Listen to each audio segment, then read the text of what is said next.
After an intense day on Stradbroke Island with a Member of Parliament and his early 911, and an evening full of revs and street racing, we spent the night at the president of the Porsche Club Queensland's home. She kindly put a roof over our head after nearly 2 weeks of sleeping in a motorhome. Today is the day of the big show for Porsche's 70th anniversary. The club have organised a huge day comprising breakfast at the Porsche Centre Brisbane, display in Brisbane CBD, cavalcade down the Gold Coast, then a gala ball in the evening. This is how the day went. And I don't mind the modern rims or anything like that. No, in that one, yeah. The day started at the crack of dawn. We had to get to the breakfast meet in the city. Lee's car is a vicious 356 Outlaw, sporting not a 4-cylinder 1600 engine as standard in a 356, but a 3-litre 6-cylinder 911 engine. Its moniker on the license plate, Quick 356, does not represent how insanely powerful or fast this car actually is.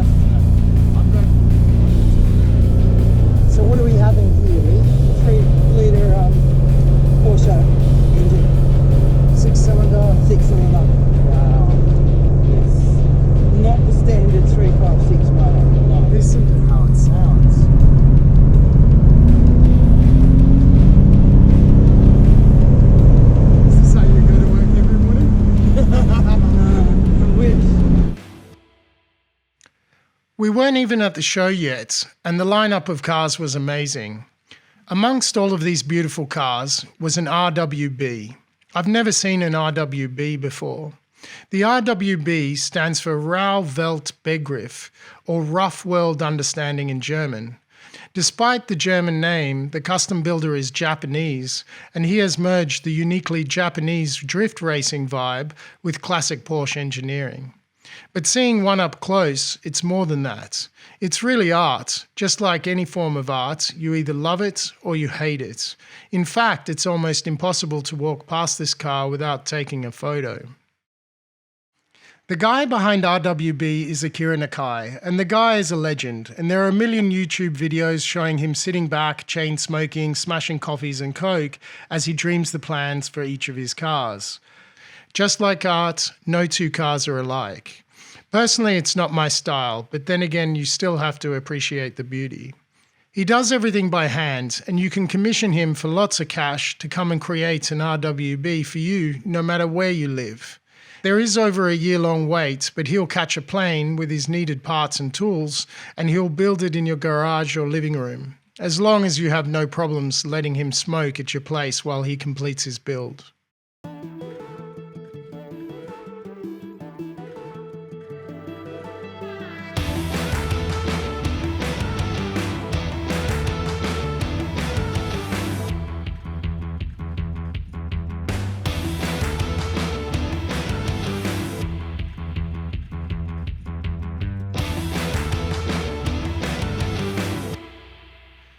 Once everyone was caffeined up, including myself smashing a couple of triple espressos to pull myself together, it was time to jump in the cars and get to the show.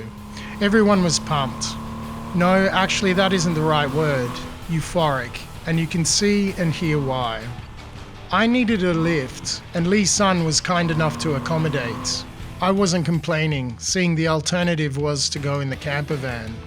Just like their Quick 356, this car was another monster. A retro-modified early 911 Outlaw with a ton of horsepower. Look at these beautiful cars doing what they're meant to do. Being on the road, not locked away in a garage.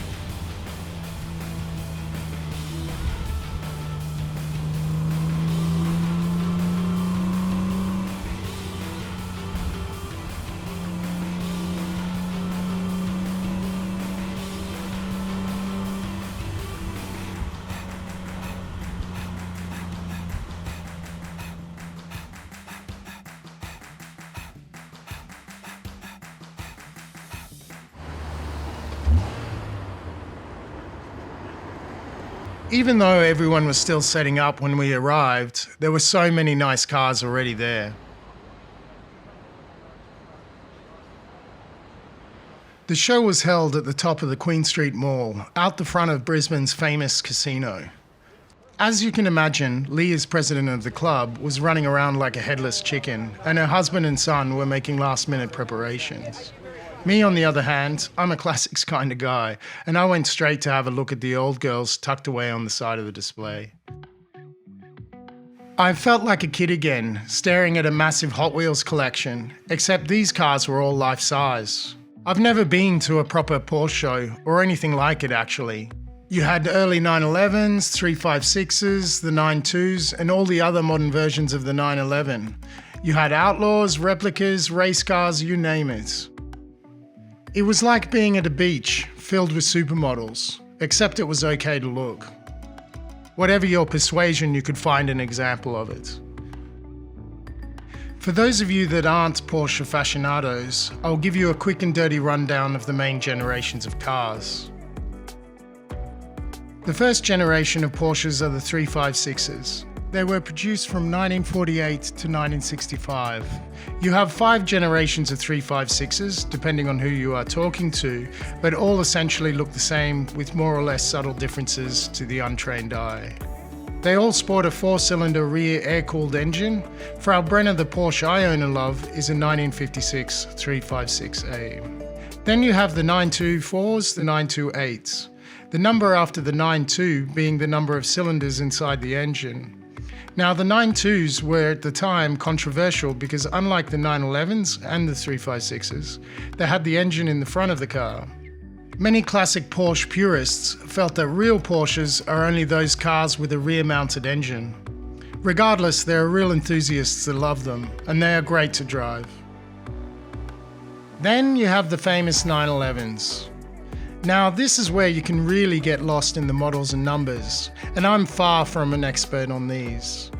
You have the first generation 901 bodies, which were produced from 1965 to 1969.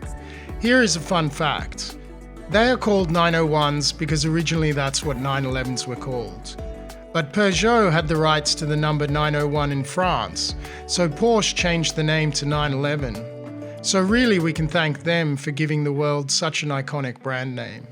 Anyway, then you have the 911 spring bumpers, or G-Series from 1974 to 1989, and enthusiasts that love these call the G-Series the last of the analog Porsches, as they don't have power steering or any other bells and whistles. Then came the 964 from 1989 to 1993, and was the first Porsche to have four-wheel drive. Interestingly, those crazy Singer retro mods you now see all over the internet are actually based off 964 cars, retro modified to look like earlier cars, but with all the modern creature comforts of new Porsches, plus a hell of a lot of additional horsepower. Then the 993 from 1994 to 1998, and this was the last of the air-cooled Porsches, and some purists argue the last of the real 911s. But then again, everybody has their own opinion. After that, you have the 996 from 1999 to 2005. Being water-cooled, these received a lot of controversy at the time, but now they're really climbing in value and popularity. Then comes the 997 from 2004 to 2013, and this is probably my favourite of the modern water-cooled 911s. But then again, I'm biased. Then you have the 991 from 2011 to 2019, and now the 992. I hope I've not confused you even more, but even though they all have different 9 numbers, everybody calls them 911s for ease, as remembering the digits is almost impossible. Then you have the 914 and the 916, which was a collaboration with Volkswagen in the 70s.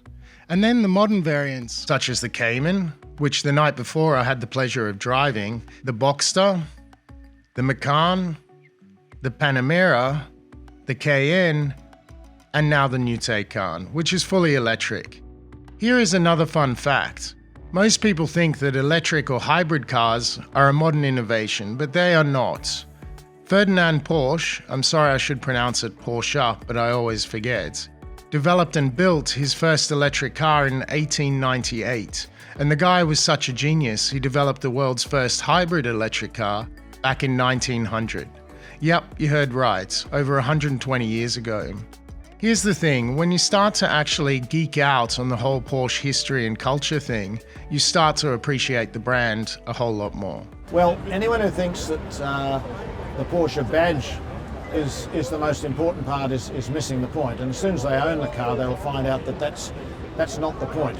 It's what's behind the badge that makes the car important. I mean, you can go and buy a flashier car. You can stop traffic here in Queen Street, Brisbane, with a Lamborghini or a McLaren or something really exotic. But to actually get the enjoyment out of the car on a 24/7, 365 days a year basis, there's only one car that really delivers that in a consistent level, and that's a Porsche. At the end of the day, if you ask me what I enjoyed the most, it wasn't all the beautiful cars. It was seeing all these owners just having a ball and hearing how they like to drive their cars. G'day Lars, I'm Anthony Salpietro, a Porsche fanatic. I own a few Porsches, 3 of which are here today. I've got a Cabriolet here, a Outlaw here, so that's a 58, a 57, and we're building a 550 Spider from scratch. So what made you start to have a passion for Porsches? Fanatic is a very strong word, but let's say where did the passion start? My passion for Porsches came, I don't know, just seeing them on the road, that shape, that iconic shape, which really hasn't changed in 70 years. That feeling of just that raw driving experience. Going fast in a little car that's low to the ground is a bit scary but fun. You know, it gets the adrenaline going. So, and just driving on those windy roads and doing all that, it's just fun. How would you describe your passion when you drive something like this? Oh, it's hard to put into words, Lars. It's hard to put into words. When you've got a V10 under your right foot, it's the sound is like nothing else. It's euphoric. Euphoric's probably the best word I can use to describe it. I'm not going to be lucky enough to ever drive one of these, much less own one. Can I sit in the driver's seat with you? You definitely can, mate. I'll jump in with you. Yeah. Luckily, having the film crew was opening a lot of doors, literally. Just under the bodywork there, mate. Yeah, there you go. Oh, Thank you, thanks. sir. As I said, this he owns is... the Carrera GT, obviously, he knows it. Oh, Jesus. You're a natural. You should. Yeah, it's not my first rodeo, man. It's not. So, tell me what we have here.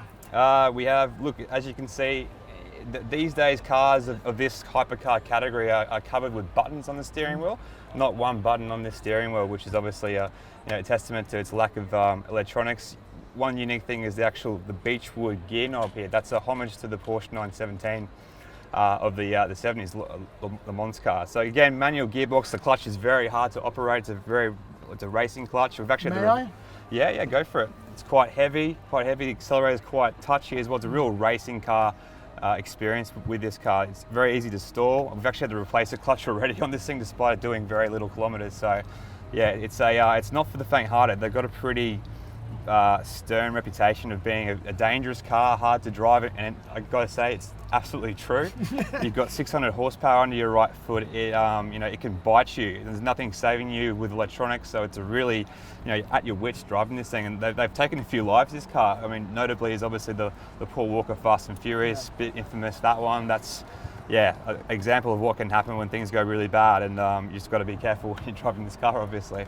We had the fortune later on in our trip of getting a closer look at another Carrera GT and also an original 1958 Carrera at the Porsche Centre in Melbourne. But that's in another episode. On a racetrack, and being in a Porsche makes that even more special. Yep. Is there a different feeling? You said euphoric when you're driving a Porsche. Is there a different adjective to describe how you are on a racetrack? I'd say focus. One thing I love about motorsport is that you're on a track, you're trying to do a lap, you're not thinking about anything else in your life, your problems, nothing like that. Nothing else is relevant at that point in time, and you're just completely focused on, right, how am I going around this corner? Where's my braking marker? What am I looking for here? And you're in this absolute zone. Like you're almost out of body in some experiences, and that's what I love about this, is that focus on nothing else in the world matters at that point in time. Yep. Shall we go over and see your race car? Great idea. Yep. Now, obviously this Yes, is the what you're limber. learning. You're learning, Lars. Well done. With how everybody describes the experience, the focus, the intensity, the adrenaline, puts being on a racetrack definitely on anyone's bucket list. Later in the journey, I had the pleasure of fulfilling some of that dream at the Bend in Adelaide, but I can't say I raced. Due to mechanical issues, a busted bearing and a rooted gearbox, I could only go around at about 60 kilometers an hour, but that's another story. After several hours of cars on display, it was time to get to the Gold Coast for the Porsche Gala Ball. Everyone jumped in their cars and hit the road. Now, this is hilarious. Tash, our director of photography, threw herself in a 500 horsepower convertible to get the best shots of the cavalcade.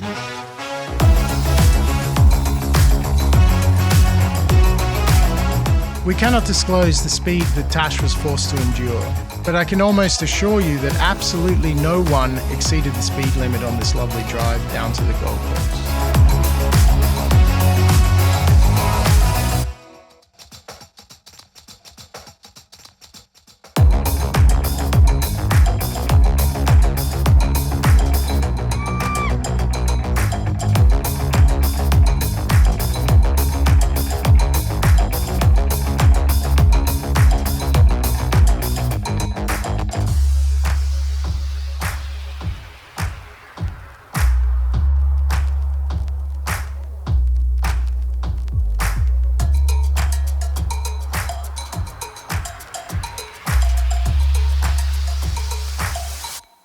This is my first and only boy.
Next stop was the Porsche Centre Gold Coast. Was there many more to come here, do you know, Lars? More cars, meeting more great people, all eager to share war stories about their car's history, racing, restoration nightmares, you name it. There were great stories to be found everywhere.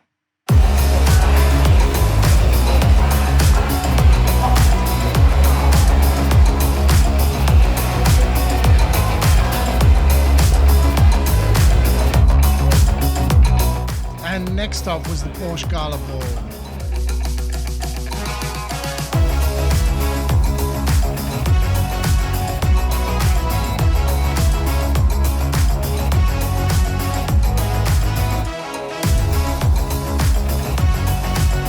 While everyone else got centre stage parking, we were not so lucky.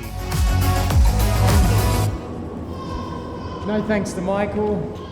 Michael, one of our crew, snuck us into the underground parking with our camper van and motorhome and tucked us away for no one to see. This is the get shit done guy. He's definitely. Look at this. I don't even know how you managed to park it there. Good done. Natasha's great help. Great help. Stashing our unsightly vehicles wasn't our only problem. Second floor, thank you. Have a good night. Michael and I weren't dressed for success, so to say. Our suits were crushed and wrinkled from living in the camper for 2 weeks, and Michael didn't even have dress shoes or a tie.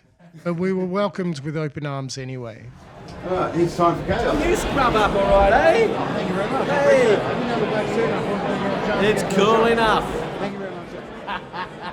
Most people would expect, and I mistakenly presumed the same, that the Gala Ball would be nothing but pure pretentiousness. But it was the exact opposite. You could not have had a more down-to-earth crowd of people in a room. Good chat, lots of laughs, good food, a few too many drinks, some speeches, and the rest is history. As I said to you earlier, once you experience the culture of the brand Porsche, I'm sorry, I keep forgetting Porsche. You start to realize it's something far more special than any other car mark. Thanks for watching. There are lots more videos to come, so stay subscribed to keep up with new releases. If you're interested in doing your own personal documentary or legacy videos about your car or passion, just ping me a message through the berare.tv website. Take care, Lars.